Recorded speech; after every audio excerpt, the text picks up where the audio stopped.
مرحبا بكم أصدقائي في قناتكم نيو هورايزنز، القناة اللي كتحاول تواكب جميع تطورات الملاعب المغربية والبنية التحتية بالمملكة المغربية الشريفة.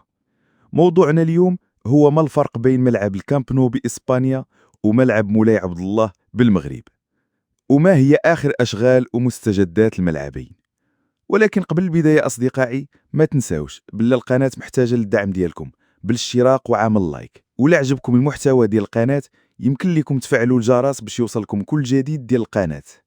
ويلا أخوتي نشوفوا هذا البودكاست على بركة الله. أهلا بكم مرة تانية. النهاردة هنبص عن قرب على آخر أخبار مشروعين ملاعب كبار قوي، الكامب نو في برشلونة ومجمع الأمير مولاي عبد الله في الرباط.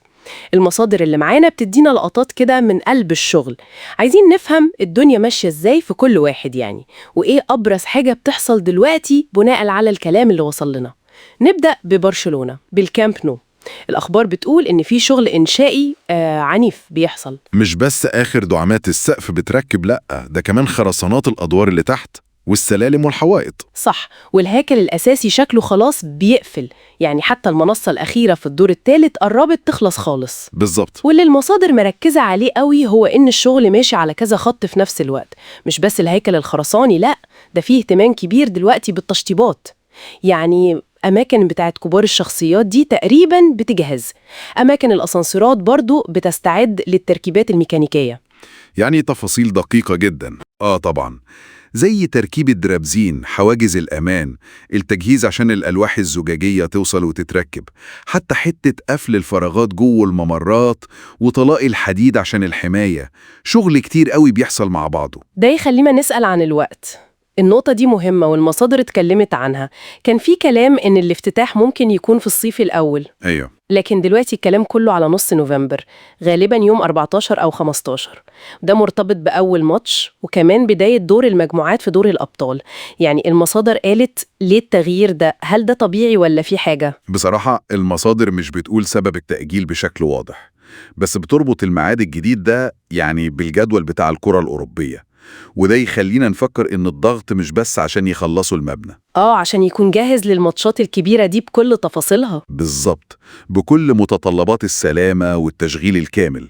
وبعدين يعني تحديث ملعب أسطوري زي الكامب نو وهو في مكانه كده، أكيد في تحديات هندسية ولوجستية رهيبة ممكن تكون السبب في تغيير الجدول. أكيد طبعاً. حتى الشغل اللي تحت الأرض زي المرحلة التانية بتاعت الجراجات، المصادر بتقول إن وتيرتها زادت قوي، فالموضوع مش بس فوق الأرض.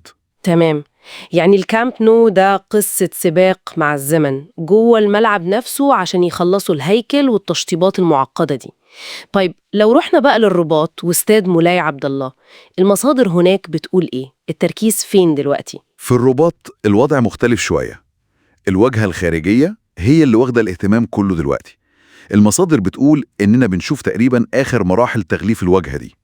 يعني الشكل الخارجي للملعب. تمام، ومعالم الاستاد الجديدة بتبان بشكل عصري واحترافي جدا. ودي مش مجرد شكل حلو وخلاص، لا، المواد المستخدمة حسب الوصف حديثة جدا، بتجمع بين الشكل كويس والمتانة وإنها تقاوم العوامل الجوية وكده. والأهم إنه طريقة تركيب الألواح دي مدروسة. مدروسة إزاي؟ عشان تعمل توازن في الشكل، وكمان عشان تسمح للضوء الطبيعي يدخل جوه الملعب. وفي فرق فنية متخصصة بتراجع كل حتة بإشراف مهندسين عشان الجودة طبعا. النقطة دي لطيفة في المصدر اللي بيتكلم عن الرباط، إنه مش بس بيوصف الشغل، لأ ده بيربط التغليف ده بفكرة أكبر. بيقول إنه دليل على قدرة المغرب إنه يرفع التحديات ويحقق نقلة نوعية. بالظبط كده. المصدر بيشوف إن سرعة الشغل وجودته في الواجهة دي مش مجرد إنجاز معماري حلو، لا، هو بيعتبره رمز بيعكس طموح البلد وقدرتها إنها تنفذ مشاريع بنية تحتية كبيرة بمواصفات عالمية وبسرعة. فالواجهة هنا بقت أكتر من مجرد غلاف للملعب، بقت رسالة عن التطور والسرعة في الإنجاز. تمام، يبقى الصورة اللي المصادر بترسمها لنا واضحة جدا. في برشلونة ورشة عمل داخلية ضخمة، شغل على الهيكل والتشطيبات والتجهيزات تحت الأرض، كله بيسابق الزمن عشان ميعاد مهم جدا. صح. وفي الرباط التحول الخارجي المبهر هو اللي في الواجهة، وبيستخدم كرمز للتحديث والإنجاز السريع. وفي الحالتين يعني، ورغم إن كل مشروع في مرحلة مختلفة وتفاصيله غير التاني حسب المصادر، إحنا بنتكلم عن استثمارات ضخمة جدا في تحديث البنية التحتية للرياضة. كل واحد بيعكس ظروفه أولوياته. ونوصل هنا لسؤال أخير نفكر فيه سوا بناء على كلام المصدر عن استاد مولاي عبد الله. لو اعتبرنا فعلا إن الواجهة دي بتعكس قدرة وطموح لتنفيذ مشاريع ضخمة بالشكل ده، يا ترى ممكن نشوف نفس الطموح والقدرات دي بتظهر في مجالات تانية للبنية التحتية بعيد عن الرياضة بنفس الشكل ده؟ سؤال ممكن نفكر فيه.